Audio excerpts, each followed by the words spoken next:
Budgeting is basically, it's really just simple math. You want to make sure you spend less than you make. Basically, you want to start by writing down what you spend or what you think you spend, and then start keeping track of all of your receipts, and then know how much you bring in every month. So when you put those two together, if you are spending more than you make, now you want to look back and maybe trim down on some of your expenses so that you are coming out in the positive. You're making more than you spend every month. So every adult has one, and it's basically a reflection on how responsible you are with your money. And it's going to come into play later on in life when you want to take out a loan. It also affects renting a house or an apartment, even getting a job. They will check your credit score to see how responsible you are. In order to get credit started, you can take out a secured loan or a secured credit card that is backed by your savings account. Use it just for expenses that you know you already have, like gas for your car that you know you can pay for, and pay it off every month. So now you're establishing a payment history and you are building your credit score at the same time.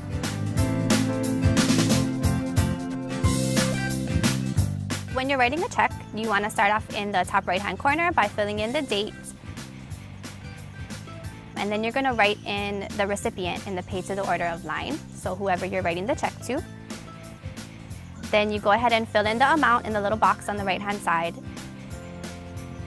And then that amount you're actually going to write out in words on that next line below it.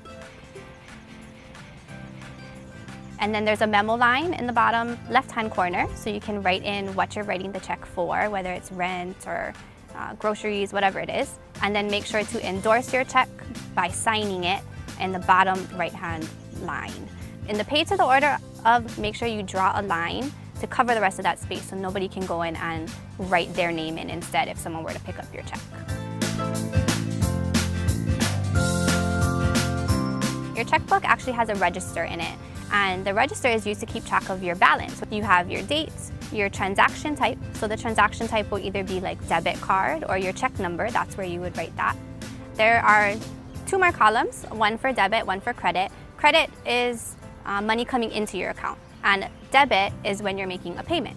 And then lastly, your balance column, where you keep track of how much you have left over. If you use online banking to check your balance and a check hasn't cleared yet, then that balance is not accurate. So that's where the register really comes into play, to use that to always know how much money that you have available to spend.